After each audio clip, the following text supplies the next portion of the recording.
16 April سن 1917 کی رات تھی اور پیٹروگریڈ، جس کا موجودہ نام سینٹ پیٹر برگ، فن لینڈ اسٹیشن پر ہزاروں افراد ٹارچیں جلائے ایک شخص کا انتظار کر رہے تھے۔ اسی رات ایک ایسا لمحہ آیا جب ٹرین سے ایک شخص باہر نکلا اور اسٹیشن پر موجود لوگوں سے خطاب کرنے لگا۔ لوگوں کو امن چاہیے، روٹی اور زمین چاہیے۔ ٹرین اسٹیشن پر جمع تمام افراد روسی شہری تھے اور ان سے خطاب کرنے والا شخص، جس کا نام ولادیمیر الیانوف تھا، جنہیں دنیا لینن کے نام سے جانتی ہے۔ آپ لوگوں سے گزارش ہے کہ اب تک اگر آپ نے ہمارے چینل سبسکرائب نہیں کیا تو چینل کو سبسکرائب کریں، ویڈیو کو لائک اور شیئر کریں۔ 20ویں صدی یورپ میں وہ طاقت کے ایک اونچے درجے پر پہنچا۔ روس کی تاریخ کو تبدیل کرنے والے اس شخص کو بیک وقت لوگ سراہتے بھی تھے اور اس سے ڈرتے بھی تھے۔ لینن جس وقت پیدا ہوا، اس وقت روس میں بادشاہت کا نظام نافذ تھا۔ اس نے اپنی زندگی کا ایک بڑا حصہ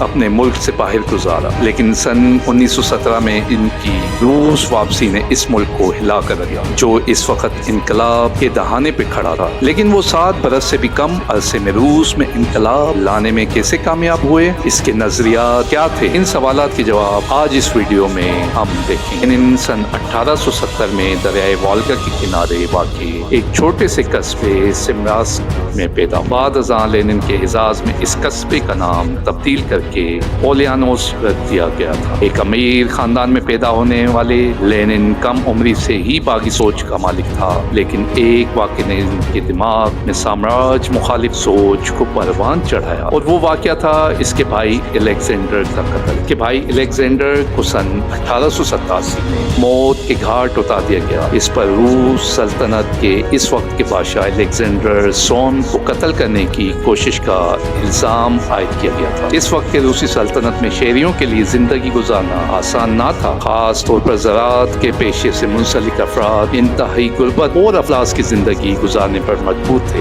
اس تناظر میں سن 1885 میں لینن نے پہلا انقلابی قدم اٹھایا اور سوشل ڈیموکریٹک تحریک کے پرچار اور فروغ دینے کے الزام میں جیل گیا۔ لینن کو 1 برس بعد ہی جیل سے رہا کر دیا گیا تھا، لیکن اپنی رہائی کے بعد اسے تقریباً 3 برس سائبیریا میں جلا وطنی میں گزارنے پڑے۔ پھر وہ سن 1900 تک جنوا پہنچ چکا تھا، جہاں اس نے دیگر سوشل ڈیموکریٹس کے ساتھ مل کر ایک نئے منصوبے پر کام شروع کیا۔ اس منصوبے کا نام آسکرا تھا۔ آسکرا ایک سیاسی اخبار تھا جو کہ Russian social democratic labour party کے نظریات کے پرچار کے لیے نکالا گیا تھا۔ اردو میں لفظ آسکرا کے معنی چنگاری ہیں۔ اس اخبار کا مقصد یہ تھا کہ روس سے باہر بیٹھ کر ملک میں سوشل ڈیموکریٹک تحریک چلائی جا سکے۔ جلا وطنی کے اس سفر میں لینن کا ساتھ اس کی اہلیہ نادیا نے بھی دیا، جو کہ خود بھی انقلابی نظریات کی حامی۔ دونوں ہی جرمن فلسفی کارل مارکس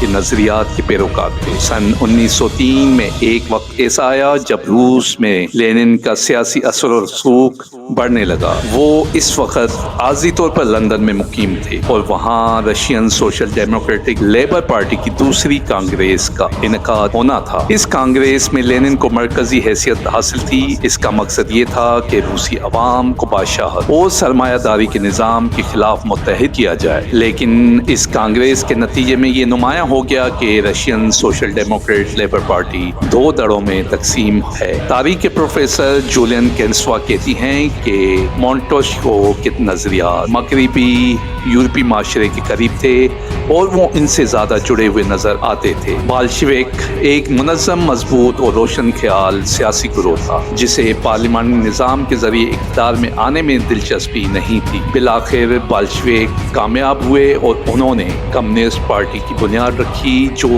سن 1922 کے بعد سے اب تک روس میں اقتدار میں ہے۔ کمیونسٹ پارٹی ایک جماعتی ریاست کی حامی تھی اور انہوں نے لینن کو اپنا پہلا سربراہ منتخب کیا، لیکن بالشوک ایک جماعتی ماڈل نافذ کرنے میں کامیاب کیسے ہوئے؟ اس سوال کا جواب یہ ہے کہ جس وقت روس کی تاریخ کو ہمیشہ بدل کر رکھ دیا اور اس سب کی شروعات 1917 میں ہوئی تھی۔ اس وقت لینن جلا وطنی کی زندگی گزار رہا تھا اور روسی عوام کی حالت بد سے بدتر ہو رہی تھی۔ ملک کے دیہی علاقوں میں قحط پڑا ہوا تھا اور صنعتی کارکنان کو بھی مختلف اشکال میں جبر کا سامنا تھا۔ جنگ عظیم اول میں روس کی شرکت نے عوام کی زندگیاں اور مشکل کر دی۔ سن 1917 میں بغاوت کے سبب روسی بادشاہ نکولس دوم انتہائی غیر مقبول ہو چکا تھا اور بالآخر اسے بادشاہت ختم کرنا پڑی اور اقتدار چھوڑنا پڑا۔ اس کے بعد وہاں ایک عارضی حکومت وجود میں آئی اور مشکرس بھی اس کا حصہ بنے، لیکن جلد ہی اس حکومت کو نام نہاد پیٹروگریڈ سوویت کے ہاتھوں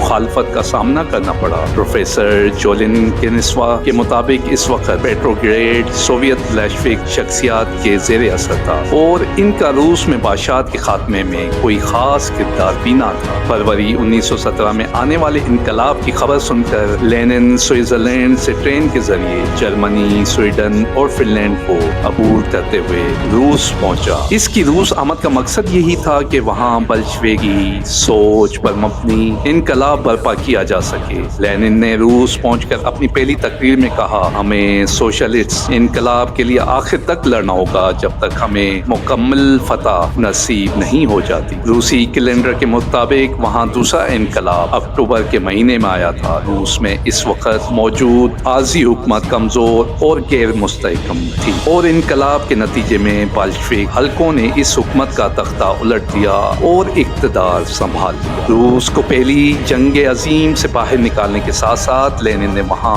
امن قائم کرنے کے وعدے کو بھی پورا کیا۔ 3 مارچ 1918 میں روس، جرمنی، آسٹریا، ہنگری، بلغاریہ اور سلطنت عثمانیہ کے درمیان ایک معاہدہ طے پایا جس کے تحت پہلی عالمی جنگ میں روس کی شرکت اختتام کو پہنچی، لیکن یہ امن زیادہ دیر پا ثابت نہیں ہوا اور اکتوبر کے انقلاب کے بعد روس میں خانہ جنگی شروع ہو گئی۔ اس کی بنیادی وجہ یہ تھی کہ وہاں بلشویک اقتدار کو ہر کوئی تسلیم نہیں کرتا تھا۔ در حقیقت انقلاب کے بعد روس میں مختلف گروہوں کے درمیان رسہ کشی شروع ہو گئی تھی اور یہ تمام گروہ روس کے مستقبل کو اپنے اپنے نظریات کے سائے تلے پھلتا پھولتا دیکھنا چاہتے تھے۔ اس لڑائی میں ایک طرف لینن کی قیادت میں بلشویک کی ریڈ آرمی تھی جو کہ سوشلزم کے لیے لڑ رہی تھی، دوسری طرف وہ گروہ تھا جو ان کے مقابلے میں زیادہ روشن خیال تھا۔ اس تنازع کے دوران لاکھوں لوگ مارے گئے اور اس دوران بلشویک گروپ کے حامیوں نے سابق بادشاہ نکولس دوئم اور ان کے اہل خانہ کو بھی موت کی گھاٹ اتار دیا۔ پروفیسر جولین کے مطابق وہ ایک خوفناک تنازع تھا۔ وہ کہتی ہیں بلشویک نظریات کے حامل اور بادشاہ کے حامی فوجیوں کے وہ حلقے جو کہ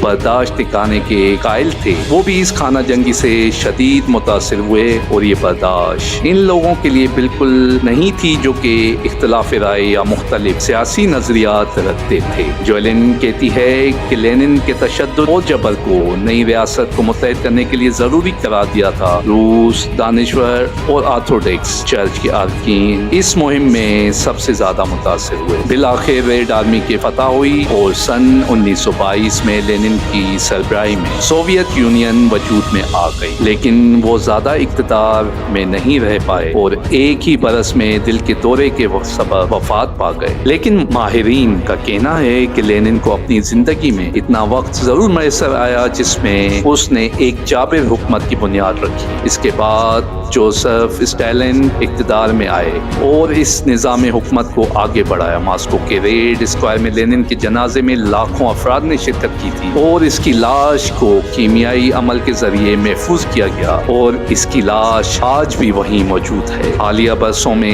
یہ مطالبات بھی سامنے آئے کہ لینن کے جسم کو دفنایا جائے۔ لینن اس وقت دنیا بھر میں چلنے والی سوشلسٹ تحریکوں سے بہت متاثر تھا اور اس کا اندازہ اس بات سے لگایا جا سکتا ہے کہ اس نے اپنی ایک تقریر میں بین الاقوامی سوشل انقلاب زندہ باد کا نعرہ لگایا تھا۔ یہاں یہ یاد رکھنا بھی ضروری ہے کہ لینن دراصل کارل مارکس کا پیروکار تھا اور وہ سوشلزم کو روس سے باہر بھی پھلتا پھولتا دیکھنا چاہتا تھا۔ اس خواب کو پورا کرنے کے لیے 1919 میں لینن اور کارل مارکس سے انسیت رکھنے والی دیگر شخصیات نے کمیونسٹ انٹرنیشنل کی بنیاد رکھی۔ اس کے بعد اس کے اراکین کمیونسٹ کمیونسٹ کے نام سے مشہور ہوئے، لیکن کمیونزم کو پوری دنیا تک پھیلانے کا منصوبہ کامیاب نہ ہو سکا۔ پروفیسر جولین کہتی ہیں کہ کمیونزم کی ترویج کا عمل 1918، 1919 اور 1920 میں جاری رہا۔ جرمنی، آسٹریا اور ہنگری میں بغاوت ہوئی، لیکن بلشوک کہیں اور زیادہ دنوں تک اقتدار میں نہ رہ سکے۔ یہ تمام انقلاب خون خزانے کی نظر ہو گئے۔ وہ کہتی ہے کہ اس کے تمام ممالک میں ایسے بہت سارے مسلح گروہ تھے